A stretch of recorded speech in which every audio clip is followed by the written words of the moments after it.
Hey, what's up everybody? True Boxing here. Thank you for coming back to get hit with the truth. So today we are continuing my 2023 top 10s as we are going to look at my number 3 heavyweight in the world right now.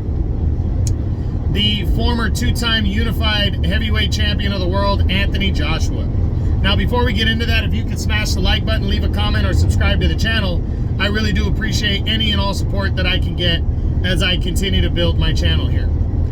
So Anthony Joshua entered the year really kind of on shaky legs. He was coming off of a 2022 where he had lost a second consecutive fight to Alexander Usyk. When Usyk beat him in the rematch by a split decision, it was a very emotional, tough fight for him, you know, to lose that way.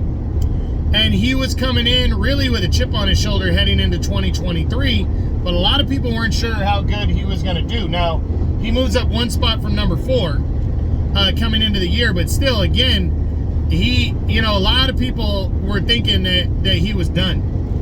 In April, he decided to fight Jermaine Franklin. He was supposed to fight, there was talks about him fighting Dillian White, who had beaten Franklin in November, December of 2022, but he decided on Franklin instead, and he outboxed, clean 12-round unanimous decision over Jermaine Franklin. Really, nobody was impressed though. Nobody was like, oh wow, okay. Then he signed on for an August showdown with Dillian White, which would have been a rematch from their 2016 bout, where Joshua got hurt early on and then came back and knocked out Dillian White in the 7th round of that fight. The week of the fight, Dillian White tested positive for performance-enhancing drugs, and the fight, Dillian White was taken out of the fight, and he had to find a late replacement in Robert Helenius. And Helenius had been knocked out in the 1st round by Deontay Wilder the year before. So people were curious how Joshua was going to look against Helenius. And Joshua would be outboxing and outworking a tough Robert Helenius. Excuse me. But in the 7th round, the old Anthony Joshua came out as he brutally knocked out Robert Helenius. Excuse me, guys. I'm sorry. But Joshua really, a lot of people were impressed by that, but then there were still a lot of people saying, so what? Robert Helenius is nothing special. And they were right. But to brutally knock him out that way still made people wonder, does Joshua still have that fire? So there was the potential talk of him and Deontay Wilder, Joshua and Wilder, to fight. And instead, Joshua and Wilder agreed to fight on the same card in December, on the Day of Reckoning card on DAZN pay-per-view. and they made a deal that if they both won, barring injury, they would fight in March in a long-awaited showdown. And going into it, Joshua would fight Otto Wallin, and Deontay Wilder would be fighting Joseph Parker. Excuse me. But there was a lot of people, myself included, that thought Joshua made a mistake choosing Otto Wallin as an opponent,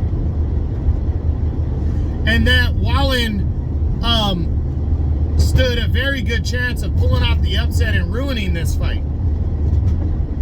But before Joshua even stepped in the ring, the fight was likely off the table when Deontay Wilder went out and surprisingly lost to former champion Joseph Parker by a unanimous decision in a shocking upset.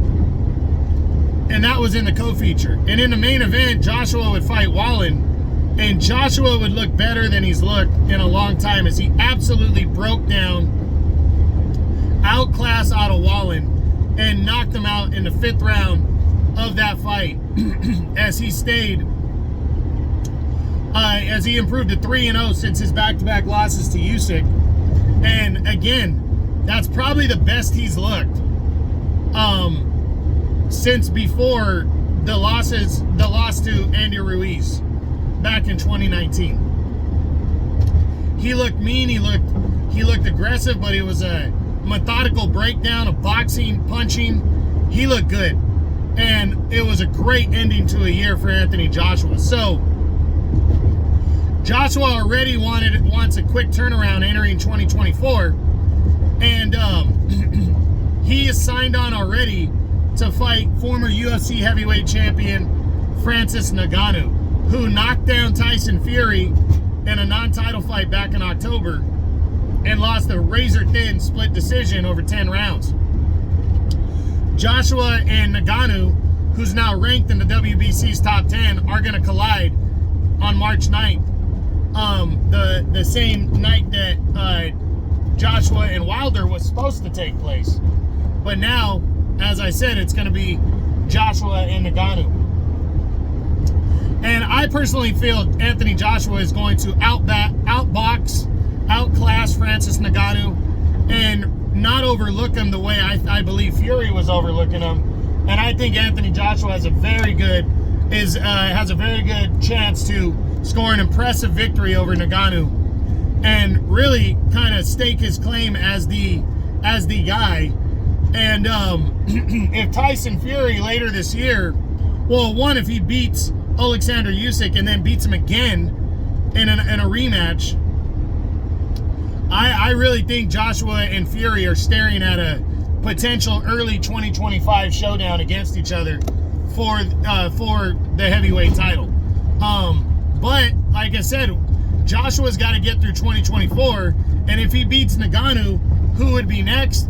And the truth is, it could be anybody. I mean, Anthony Joshua could fight anybody that he wants. He could fight Wilder if he wants to fight him.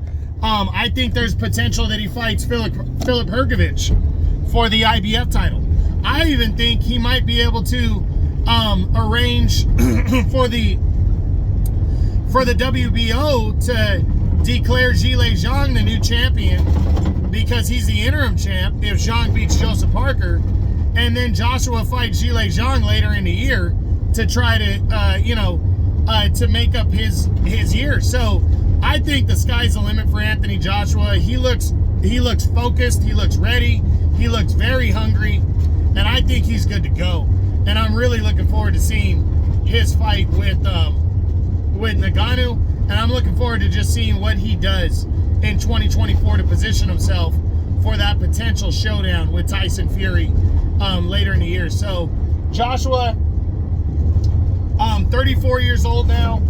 Overall, he's 27-3 with 24 knockouts, and he's the WBC and WBO's #1 ranked contender right now.